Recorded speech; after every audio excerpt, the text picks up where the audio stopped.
መጽሓፍ ምሳሌ ምዕራፍ 29 እቲ ብዙሕ ተገሲጹ ክሳዱ ዘትርር ሰብ ብድንገት ይጭፍለቕ መድሃኒቱን የብሉን።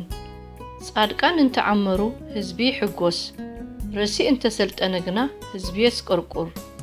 ጥበብ ዝፈቱ ሰብ ነብኡ ይሐጉሶ፣ ምስ ኣመናዝር ዝመሓዞ ግና ገንዘቡ ይውድእ። ንጉስ ንሃገር ብፍርዲ የጽንዓ፣ ፈታው መማለጃ ግና ይጥፍእ። እቲ ንብጻይ ዘይቀባጥረሉ ንእጋሩ መጻወድያ ይገብረሉ። ኣብ ገበን እኩይ ሰብ መፈንጥራ ኣሎ፣ ጻድቕ ግና እልል ይብል ይሕጎስውን። ጻድቕ ንገበን ድኻታት የስተውዕሎ፣ ረሲእ ግና ምስተውዓል ኣይፈልጥን። መላገጽቲ ሰብ ከተማ የንድዱ፣ ጠየባን ግና ኩራ ይመልሱ። ጠቢብ ምስ ዓሻ እንተ ተማጐተ ወይ ይኹሪ ወይ ከኣ ይስሕቕ፣ ዕረፍቲ የብሉን።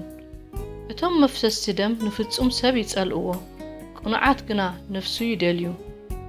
ዓሻ ንኹሉ ኹራኡ ይድርግሖ፣ ጥበበኛ ግና ይዓግቶ የህድኦውን።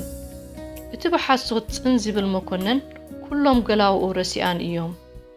ድኻን ጠቕዓን ይራኸቡ፣ ንዒንቲ ክልቲኦም ዘብርህ እግዚኣብሔር እዩ። እቲ ንመስኪን ብቕንዕና ዝፈርዶም ንጉስ ዝፋኑ ንሓዋሩ ይጸንዕ። ሸበጡን ተግሳጽን ጥበብ ይህብ፣ ስዲ ዝኸደ ውሉድ ግና ንወላዲቱ ይሕፍር። ረሲኣን እንተበዝሑ ገበን ይበዝሕ፣ ጻድቃን ግና ውድቀቶም ይርእዩ። ንውሉድካ ቕጽዓዮ እሞ ክዕርፈካ፣ ንነፍስኻውን ተድላኽ ይኾና እዩ። ራእይ ዘልቦ እንተኾነ ህዝቢ ስዲ ይኸይድ፣ ሕጊ ዝሕሉ ግና ብፁእ እዩ። ባርያ ምንም እኳ እንተ ኣስተውዓለ ኣይእዘዝን እዩ እሞ ብዘረባ ኣይቅጻዕን። ተሃዊኹ ዝዛረብ ሰብ ዶ ርኢኻ? ካብ ብእኡስ ብዓሻ ተስፋ ኣሎ። እቲ ካብ ንእስነቱ ጀሚሩ ብሕንቃቐ ዝዓበየ ባርያ ኣብ መወዳእታ ውሉድ ይኸውን። ቁጡዕ ሰብ ባእሲ የልዕል፣ ተነቃፊ ሰብ ሓጢኣት የብዝሕ። ንሰብ ትዕቢት የዋርዶ፣ ብመንፈሱ ትሑት ዝኾነ ግና ክብረት ይረክብ። እቲ ምስ ሰራቒ ዝሓብር ንነፍሱ ይጸልኣ፣ ንሱ መርገም ይሰምዕ ገለ ኸኣ ኣይገልጽን።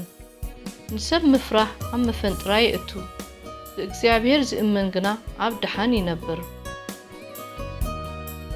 ብዙሓት ሰብ ሞጎስ ገዛኢ ይደልዩ፣ ፍርዲ ነፍሲ ግና ካብ እግዚኣብሔር እዩ።